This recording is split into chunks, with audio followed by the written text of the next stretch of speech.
Chapter 1. 9 trucks on the coastal road.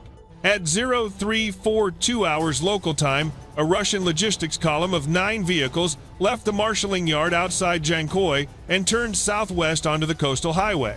6 Ural 4320 cargo trucks, 1 CAM-AZ fuel tanker, 1 command vehicle carrying the convoy officer and a radio operator, and at the rear, a Panzer S-1 combat vehicle riding on a CAM-AZ 6560 chassis, its twin autocannons and 12 missile tubes folded down into transit position. The column was moving artillery ammunition, engine spare parts, and diesel toward a depot near Saki. On paper, it was a routine night resupply run. In practice, nothing about moving supplies across Crimea had been routine for a long time. Russian logistics units had already been forced to abandon daylight movement entirely. They ran at night, they ran without headlights, and they ran with radio silence enforced from the moment the vehicles rolled through the gate. What the convoy commander did not know was that a Ukrainian reconnaissance drone had been holding a lazy circle at 12,000 feet over the interior of the peninsula for the past 2 hours. It was not carrying a warhead. It was carrying a camera and a data link, and it had been watching that marshalling yard since sunset. It had counted the vehicles as they formed up, it had watched the fuel tanker take its position 7th in line, and it had recorded the exact moment the Panzer S-1 rolled out last and locked into the tail of the column. 60 miles away, in a control room built into a reinforced basement, a Ukrainian strike coordination cell was watching that same feed. On the wall display, 9 thermal signatures crawled along a black ribbon of road, each vehicle glowing white against the cooling ground. The spacing between them was 50 meters, consistent, disciplined, textbook. And that discipline was the first thing that made them predictable. The coastal highway between Convoy and Saki has a specific problem for anyone trying to move a convoy through it. For a 19-kilometer stretch, the road runs between a salt lagoon on one side and a shallow drainage embankment on the other. There are no turnoffs. There is no shoulder wide enough for a heavy truck to pull off and disperse. If you enter that stretch, you are committed to leaving it at the other end. The Ukrainian cell had marked that stretch on their planning maps weeks earlier. They had a name for it internally. They called it the corridor. At 0359, the lead Ural crossed the first bridge marker and entered the corridor at 40 kilometers per hour. The other 8 vehicles followed. On the wall display, the coordinator watched the last thermal signature cross the threshold, and then he spoke a single sentence into his headset. Column is inside. Execute. 90 kilometers to the north, across the water, 22 strike drones that had been loitering in a holding pattern for the last 11 minutes began turning south. They did not accelerate. They did not climb. They simply changed heading, dropped to 130 feet above the surface of the Black Sea, and began closing the distance at 170 miles per hour. The convoy had 11 minutes left. Nobody in it knew that yet. Chapter 2. The convoy loses its electronic umbrella. The first thing that failed was not a weapon. It was a signal. At 0403, the radio operator in the command vehicle keyed his set to send a routine position report to the depot at Saki. He got nothing but a wall of hissing static. He switched frequencies. Static. He switched to the backup band. Static again, but louder, with a strange oscillating tone underneath it that rose and fell like something breathing. 12 kilometers to the west, a Ukrainian electronic warfare team operating from a concealed position had switched on a directional jammer and aimed it straight down the length of the corridor. They were not trying to jam everything. That would have been obvious, and it would have lit them up on Russian direction-finding equipment immediately. Instead, they were flooding 3 specific frequency bands. The convoy's tactical net, the link between the Panzer S-1 and the Regional Air Defense Coordination Node, and the satellite navigation band. That third one mattered more than the other 2. The Panzer S-1 is a genuinely capable system. Its phased array search radar can pick up small targets at 36 kilometers. It carries 57 E-6 missiles that can reach out to 20 kilometers and 12 rounds ready to fire. It has 2 2A38M autocannons capable of putting out 5,000 rounds per minute between them. Against a single drone approaching in open airspace, it is close to unbeatable. But a Panzer S-1 in a convoy is not a Panzer. S1 on a prepared firing position. It is a 20-ton vehicle bolted to the back of a truck, moving at 40 kilometers per hour with its radar cued by a network that had just been cut. The crew inside noticed the disconnection within seconds. The data feed from the regional coordination node went dead. Instead of receiving early warning from a wider air picture, the vehicle was now blind to everything outside the range of its own sensors. It had gone from being one node in a defensive network to being one truck on a road, and the difference between those two things was about to become the entire story. The commander of the Pantsir ordered his vehicle to halt and deploy. This was correct doctrine. A Pantsir cannot engage effectively while moving. It needs to stop, stabilize, raise its search array, and establish a track. The problem was that stopping meant the rest of the convoy either had to stop with it, bunching up inside the corridor, or continue forward and leave its own air defense behind. The convoy officer made the decision in about 4 seconds. He ordered the trucks to continue and increase speed. The Pantsir would deploy, cover them from behind, and catch up afterward. It was a reasonable call. It was also exactly the outcome the Ukrainian planners had modeled. They had run this scenario multiple times, and it always broke the same way. Cut the network. And a mobile air defense vehicle has to choose between protecting the convoy and staying with the convoy. It cannot do both. At 0406, the Pantsir S1 pulled onto the narrow shoulder, dropped its stabilizing jacks, and raised its search radar.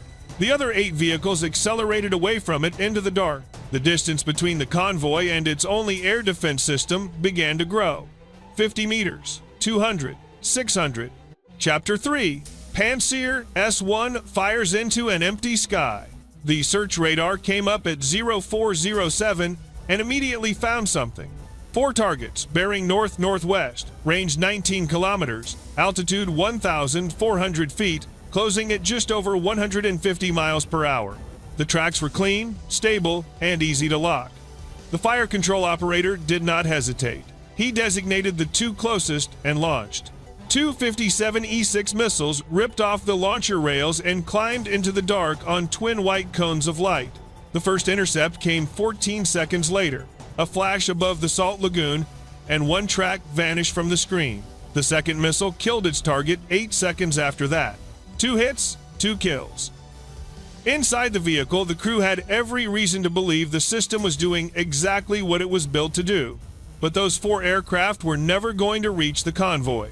They were flying at 1,400 feet across open water in a straight line at constant speed, which is the single most detectable profile a drone can present. No competent operator flies like that. They were flying like that because they had been told to. Each of them cost roughly the price of a used sedan. The 2 missiles used to kill them cost more than all 4 combined. But cost was not the point. Radar attention was the point. While the Pantsir tracked and engaged the high group, 18 more drones were crossing the coastline at 110 feet, using the surface clutter of the lagoon and the low embankment on the far side of the road to stay beneath the radar horizon. The Pantsir's array was aimed north-northwest, elevated, focused on a threat at altitude. The low group was coming in from the northeast, hugging the terrain, and they were already inside 12 kilometers.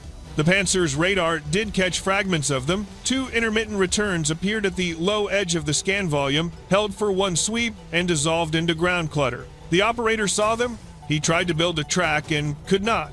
The returns kept reappearing at slightly different bearings, which the processor interpreted as multiple unrelated contacts rather than a coherent formation. Then the 3rd and 4th high-altitude decoys climbed another 600 feet and turned directly toward the vehicle. Bright, stable, impossible to ignore. The operator engaged them. 2 more missiles left the tubes. 2 more kills, 4 launches, 4 hits, a perfect engagement record, and a defeated air defense system, all at the same time, because at 0411, the 18 low-flying drones split. 6 broke west, following the far side of the embankment toward the head of the convoy. 8 held their course down the center line of the road toward the middle of the column. 4 turned back and began climbing behind the Pantsir S1 itself, coming out of the one sector its radar was not covering, because that sector was occupied by the vehicle's own hull. The Pantsir had 8 missiles left and full cannon ammunition. It had a trained crew and a working radar. it had not made a single tactical error that any inspector could point to afterward, and it was about to lose the convoy it was protecting from a distance of 900 meters without ever seeing the aircraft that did it. Chapter 4. The first wave hits the fuel section. The Crimea Z fuel tanker was the 7th vehicle in the column, and it was the first thing that died. The lead drone of the center group came down the road axis at 110 feet with its camera scanning forward. Its onboard processor was not looking for heat, it was looking for shape. Before takeoff, it had been loaded with a reference profile set, the outline of a Ural 4320 cargo bed from above, the distinctive cab and cylindrical tank of a Crimea Z fuel carrier, and the box superstructure of a command vehicle. It compared what the camera saw against those profiles 14 times per second. 60 meters out, it found a match with a confidence value high enough to commit, adjusted 9 degrees left, and dropped its nose. The warhead detonated against the upper curve of the tank. The explosion itself was not enough to destroy a truck. What came after it was, roughly 6,000 liters of diesel went up in a single expanding orange dome that lit the entire corridor from the lagoon to the embankment. The blast wave rolled forward and slammed into the back of the 6th truck, blowing out its rear tires and shoving it sideways across both lanes. Every man in that convoy could now see everything. So could every drone above them. The 8th vehicle, the command truck, braked hard and jackknifed. The driver had been running without lights and now had a wall of fire 50 meters ahead of him. He went off the road to the right, dropped a front wheel into the drainage ditch, and stopped there with the vehicle tilted at a 30-degree angle. Ahead of the fire, the first 5 trucks accelerated. Their drivers had trained for this. Break contact, get out of the kill zone, disperse at the far end. It was the right instinct, and it took them directly into the 6 drones that had gone west along the embankment. Those 6 came in from the flank at an angle no one was watching, because everyone was watching the fire. The first hit the lead Ural through the cab roof. The truck went straight off the road, rolled once, and came to rest on its side in the shallow water of the lagoon. The second missed, passed over the target, and self-destructed against the embankment. The third hit the second truck in the cargo bed. That truck was carrying 1 to 2 millimeter artillery rounds. The secondary detonation was larger than the fuel tanker. Individual shells cooked off in sequence for the next 90 seconds, throwing fragments across a radius of 300 meters and cratering the road surface in 4 places. The corridor, which had already been a bad place to be, was now physically impassable in both directions. At 0413, 11 minutes after entering the stretch of road, the convoy no longer existed as a convoy. It existed as 9 separated vehicles, 3 of them burning, 2 of them off the road, and none of them able to move forward or backward past the wreckage. And the second wave had not arrived yet. Chapter 5. The convoy scatters into the tree line. Doctrine says that when a column is hit from the air and cannot move, the crews dismount and disperse away from the vehicles. Vehicles are what the enemy is targeting. Standing near one is the same as standing on a target marker.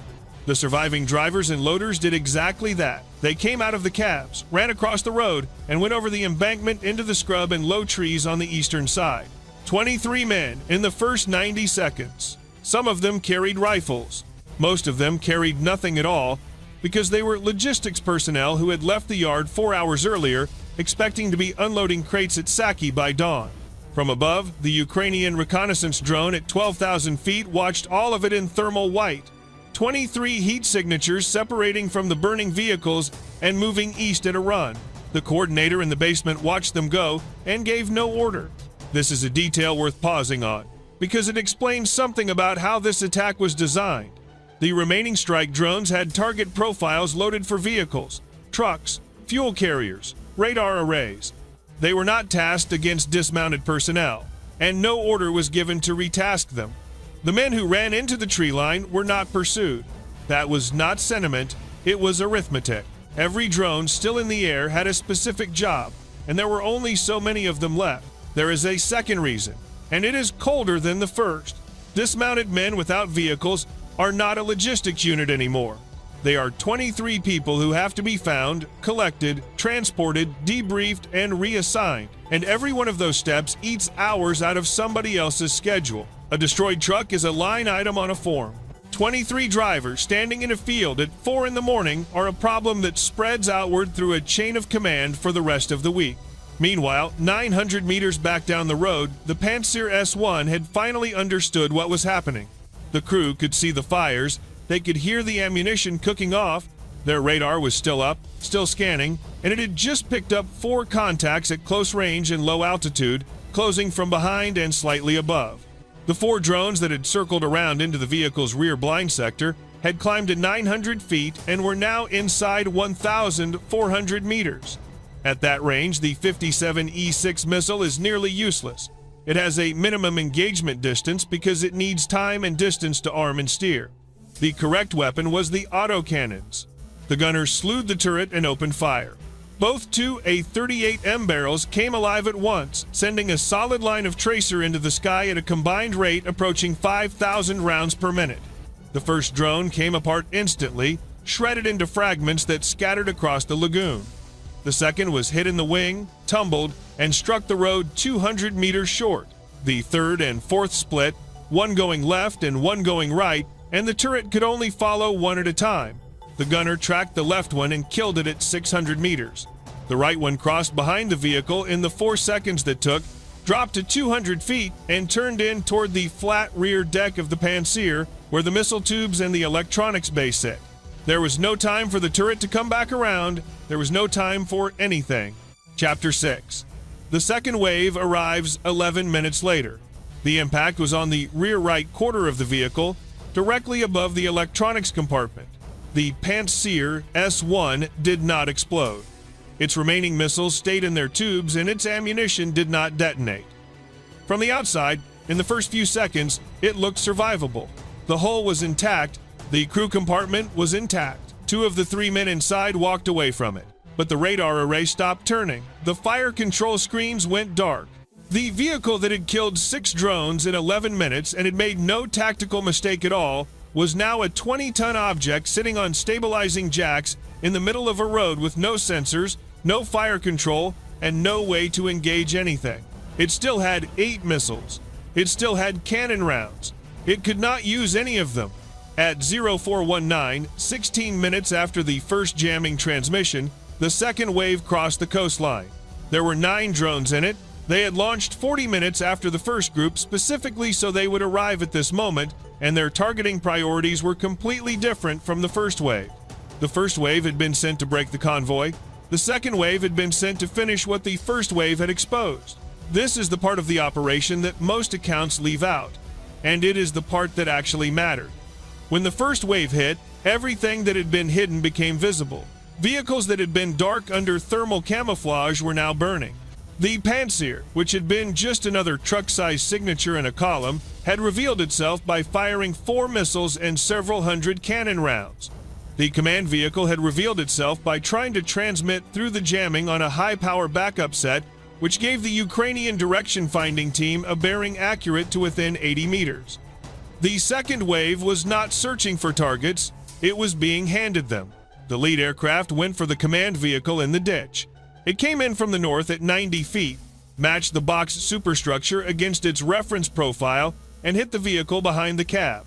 The radio equipment, the encryption gear, the convoy's route documentation, and the officer coordinating the movement were all in that compartment.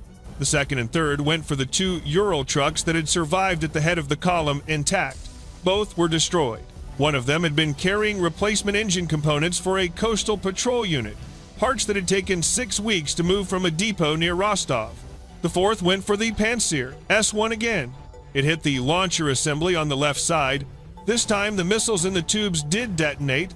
The explosion tore the entire upper structure of the vehicle apart and threw the search radar array 40 meters into the salt lagoon, where it stuck upright in the mud like a signpost. Chapter 7. The rescue column walks into the same trap. At 0431, a Russian recovery detachment left the depot at Saki and drove north toward the corridor. It was 4 vehicles, 2 heavy wreckers capable of towing a disabled Ural, 1 medical truck, 1 escort vehicle with a mounted machine gun, and 6 soldiers. They had been dispatched the moment the depot lost contact with the convoy and saw the glow on the northern horizon. Nobody in that detachment knew what had actually happened. They had no communications with anyone in the corridor because there was nobody left in the corridor with a working radio. They were driving toward a column of smoke on the assumption that a truck had caught fire and needed recovery. 5 drones from the second wave were still airborne, loitering in a holding pattern at 2,000 feet over the lagoon, waiting. This is the element of the operation that separates a strike from a campaign. Hitting a convoy destroys 9 vehicles. Hitting the response to that convoy destroys something much more valuable, which is the willingness to respond at all. The Ukrainian coordinator watched the 4 recovery vehicles enter the southern end of the corridor at 0447 and gave the order. The escort vehicle was hit first. It was moving at the head of the detachment and it died within 90 seconds of crossing the threshold. The first wrecker stopped, reversed hard, and tried to back out. It made about 200 meters before a drone caught it in the engine block and put it across the road at an angle. The second wrecker and the medical truck stopped where they were. The crews dismounted and ran for the embankment, exactly as the convoy crews had done 30 minutes earlier. 2 more drones came down onto the stationary vehicles. The wrecker burned. The medical truck was hit in the cargo compartment and burned as well. The last drone did not attack anything. It circled at 1,200 feet for another 11 minutes, transmitting video back across the water, and then it turned north and flew home. That final drone is the reason the corridor stayed closed for the next 14 hours, because as long as something was still overhead, no Russian commander in the area was going to send a 3rd column into that stretch of road to find out what happened to the second one.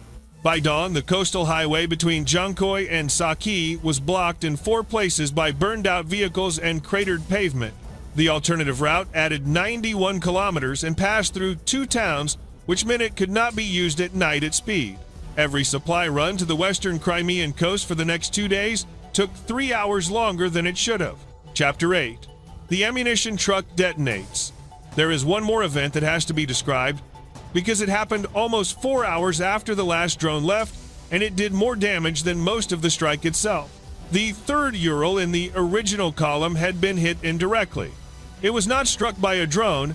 It had been damaged by the fragments from the artillery ammunition cooking off in the second truck, and it had been burning slowly in a contained way ever since, mostly around the fuel tank and the rear axle.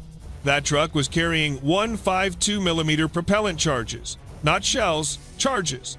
Bagged propellant, packed in sealed containers, waiting to be issued to a gun battery near Yevpatoria. At 0821, with a Russian assessment team standing roughly 140 meters away and photographing the wreckage, the fire reached the container stack. The detonation was not a normal explosion. Propellant does not detonate the way high explosive does. It deflagrates, which means it burns extremely fast rather than shattering outward, and the result is an enormous pressure wave with relatively little fragmentation. Witnesses more than 11 kilometers away reported hearing it. The blast pushed the burned-out shell of the truck 14 meters off the road and into the lagoon. It flattened 300 meters of scrub on the eastern embankment.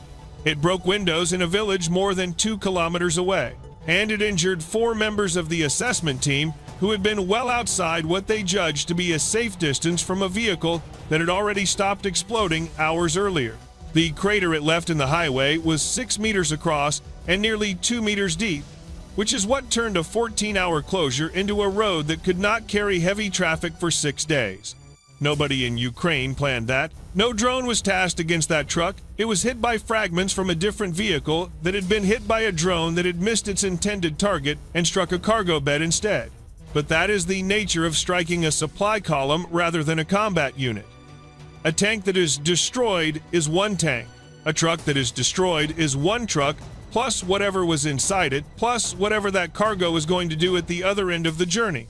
The 152mm propellant that went up in that crater had been intended for roughly 400 rounds of artillery fire. All of it ended in a single blast on an empty road 40 kilometers from the gun that was waiting for it. Chapter 9. What Russia lost beyond the vehicles. Count the hardware and the numbers look almost modest. 9 vehicles from the original convoy, 4 from the recovery detachment, 1 Pantsir S-1. 13 vehicles and 1 air defense system against a Ukrainian expenditure of 31 strike drones, 6 of which were intercepted and 4 of which were never meant to survive in the first place. 13 trucks is not a campaign-altering loss. Russia has thousands of trucks, but that count misses almost everything that actually happened on that road. The Pantsir S1 is the part that stings. It is not a truck. It is a system that takes 18 months to build, requires a trained 3-man crew, and is one of a limited number available to cover an entire peninsula. Every one that is destroyed leaves a gap in the coverage map, and that gap does not close. It gets covered by moving another Pantsir, which means the place that vehicle came from is now the gap instead. The command vehicle is the second part. Losing the officer, the encryption equipment, and the route documentation for a logistics corridor means that every route in that documentation is now compromised. Not because the paper survived, but because Russian planners have to assume it might have. Routes get changed, schedules get changed. Every change costs time. The third part is the one nobody puts in a report. That convoy was made up of logistics personnel, drivers, loaders, mechanics. They are not infantry. They are not trained for this, and they were never supposed to be exposed to it. 23 of them ran into a tree line at 4 in the morning and watched their vehicles burn for the next several hours. And every one of them went back to a depot and told other drivers what had happened. After that night, movement along the western Crimean supply corridor changed. Columns got smaller. Instead of 9 vehicles moving together with one air defense escort, units began moving in groups of 2 and 3 at irregular intervals. That is safer against a mass drone strike. It is also enormously less efficient. It requires more drivers, more fuel, more escort assets, and more total road hours to move the same tonnage, which was the entire point. Ukraine did not need to destroy Russia's ability to supply Crimea. That was never realistic. What it needed was to make supplying Crimea expensive, slow, and frightening, and to keep making it that way night after night until the cumulative cost of moving a crate of artillery shells across the peninsula became a strategic problem rather than a logistical one. There's one more number worth putting on the table. The 31 drones Ukraine expended that night cost, in total, less than the single Pantsir S1 that ended up sitting on jacks 900 meters behind a burning fuel tanker. That ratio is why this kind of operation keeps happening. It does not require air superiority. It does not require a single manned aircraft across the coastline. It requires patience, a reconnaissance feed that has been watching the same gate since sunset, and the willingness to spend cheap things in order to break expensive ones. 13 trucks burned on a road between a lagoon and an embankment. 6 days of restricted heavy traffic. 91 extra kilometers on every alternative route. One air defense system removed from a coverage map that was already stretched thin, and a corridor that Russian drivers now approach differently every single night because of what happened in 11 minutes on a stretch of highway they had driven 100 times before without incident.